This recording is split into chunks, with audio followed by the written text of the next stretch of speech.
What's going on YouTube? It's Legendary323, and in this video we're going to be doing an overview / review of this microphone right here. Now this is the FiFine Amplirocket podcast microphone. The good old people at FiFine has sent this over to me for this review. I've also done their Ample game microphone. If you guys would like to check that out, I'll leave a link to the video in the description down below. This is a pretty good budget microphone, so if you would like to see more input on it, go check out that video. All right, so the plans are we're going to be doing an quick unboxing to see what's inside, real quick look on the box itself, and then we'll set it up and get it tested. All right, so here's the box. As you can see, here's the microphone itself. It has this crazy RGB lights on the shock arm. So here's some more stuff: variable RGB lighting, sensitive quick tap mute, and cardioid dynamic microphone. So since this is a cardioid dynamic microphone, you're going to be speaking directly into the top of it, and then we'll go over the way it sounds and all that stuff too. These are the items that come in the box. So of course you get the microphone, get a USB-C, the shock mount, you get another USB-C for the shock mount to have it lit up. Then you get a boom arm and the desk clamp for the boom arm. Okay, in the back, just a couple features, nothing too crazy. Specifications: acoustic principles, dynamic, polar pattern, unidirectional, power supplies, 5 volts, output USB. As far as the features, sensitive mute button, shock mount with RGB, steady boom arm, stand, and clear sound quality. Plug and play, which is the best thing. All right, let's go ahead and open it. So it opens from the bottom, just like this. And then this is what we are greeted with. So of course, you got the user guide.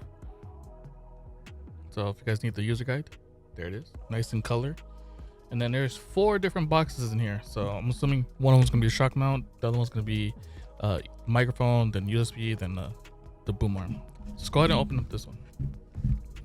So I'm really excited to go ahead and try this out. Let's go ahead and open this. So this is the shock mount. So it's pretty decent sized shock mount. You can see the clear plastic for the RGBs. And then here's the USB power for the 5 volt RGB for the lights. So there's that. And then of course, mounts this with a 5/8 thread. I wonder if there's an adapter with the boom arm. Nothing else in that box. So let's go ahead and move on. I like how they make it real simple. They just put a hole in the middle to just lift it up. Easy peasy. Okay, this is, I believe, the microphone itself. So move the styrofoam, and here you're greeted with the microphone. Nice, and has some decent weight to it. It's a metal construction, so it has some good weight to it. I like it. So you see the microphone, FiFine, and then it has a mesh metal cover for the capsule. Does it twist off? No, it doesn't twist off. And then their signature smiley face. That's something that you typically see on the FiFine products. All right, so let's go ahead and put this back. Comes in a nice styrofoam. Okay, put this, and then the rest is just going to be hardware. And see, here's, yeah, this is the desk clamp. So it does come with a desk clamp for the boom arm.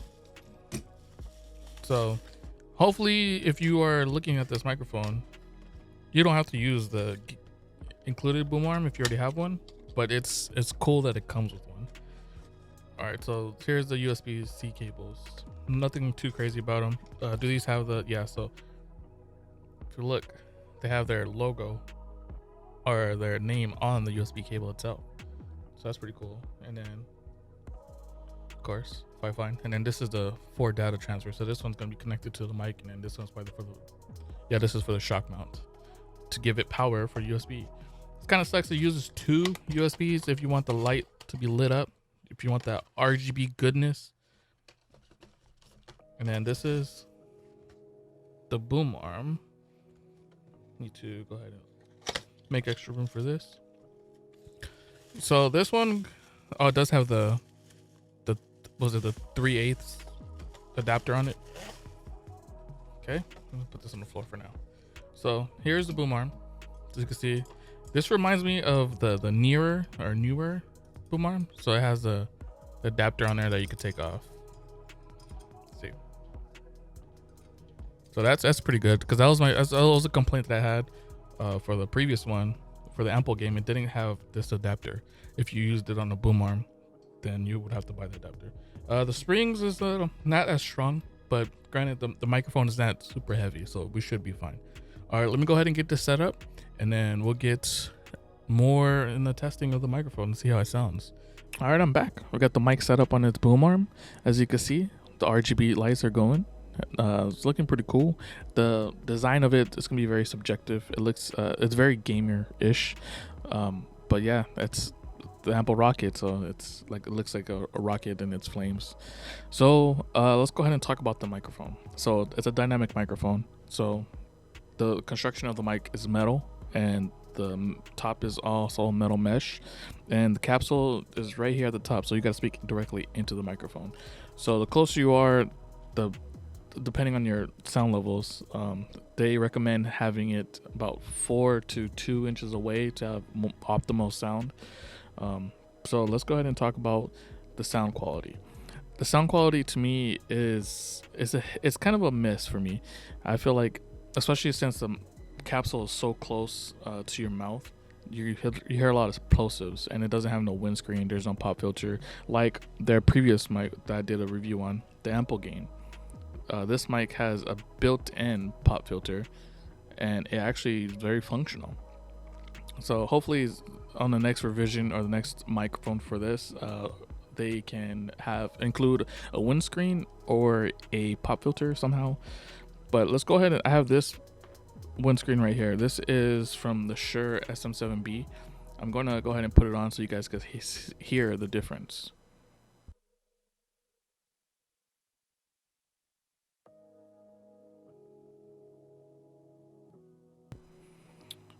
Okay, now obviously it's not going to fit on it all the way, but this gives you an idea on the difference of the sound. So the sound changes completely when I'm using this windscreen. This is a little fluffy, fat windscreen, so I think it sounds better with the windscreen. So I'm gonna leave it on for the rest of this video. But let's go ahead and talk about it. So now, as you can see over here, there's a little smiley face. So the smiley face is like their little trademark or their little logo thing, because if you look at this one, there's also the little smiley face. Okay. Now there's a mute button on top, so in order to mute it, you just touch it. And then when you mute it, it turns red. So that's an indication that your microphone is muted. There's a smiley face on both sides of the mic, and they both light up red when you have it muted. As far as like the boom arm that it comes with, it's if you guys are familiar with the newer boom arm, which is also a very inexpensive boom arm, it's probably the same manufacturers that make it, and that's you can't compare it to like a Rode PSA 1, because that microphone is much more expensive as far as this boom arm versus that boom arm. That's that microphone stand, but I meant the boom arm. The shock mount, of course, works pretty good, and then the RGB lights is connected to the shock mount, so you can't remove it, the lights or anything. But what you can do is, so right now it's cycling through the color spectrum. So if you wanted to, you could change the color. So there's a button on the microphone shock mount. So if I press the button, so right now it's changed to green, then it changes to red, then it changes to like a blue, then it's a yellow color, a teal, a pink, and a white color. Then I think it goes back. Yeah, then it goes back to the RGB spectrum, starts cycling through. As far as sound quality and background noise, let's go ahead and do a typing test. You can hear my daughter, the youngest one, playing in the living room, so that'll be also a good indication. So let's go. So I have this is gonna be the Razer Huntsman analog V2. So they use the Razer black switches, which is a linear switch, compared to something that's very clicky, like my other keyboard. So let's go ahead and type.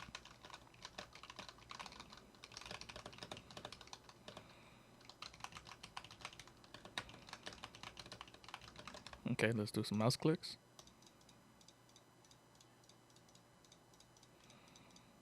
And then for better use, because this mic also works on a PS5 or a PS4. So let's go ahead and use the PS4 controller.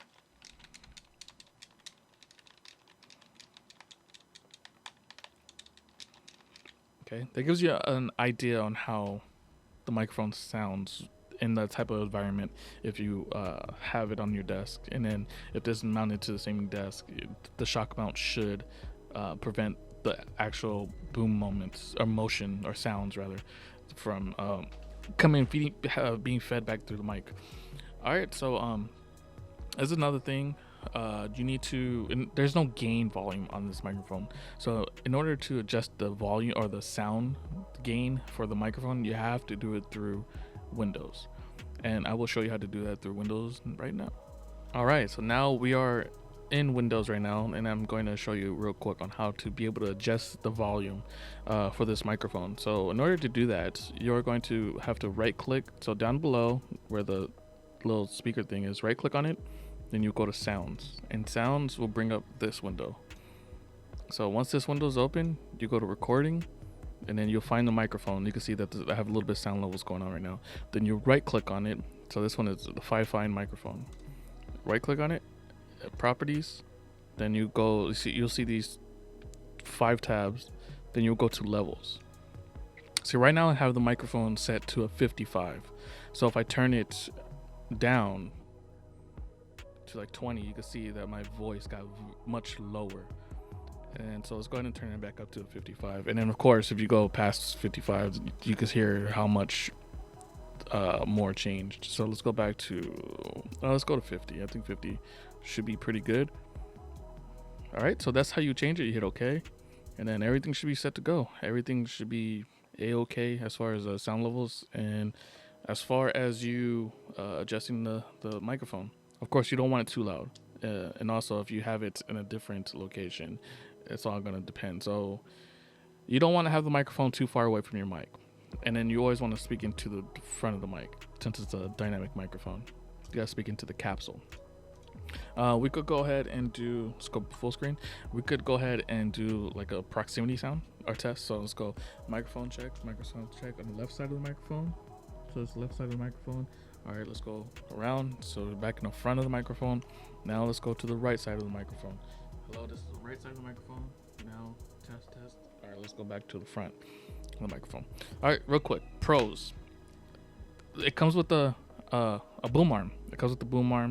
Comes with the shock mount, and the boom arm, it works as far as the design of the microphone. As far as with the RGBs, that's gonna be very subjective.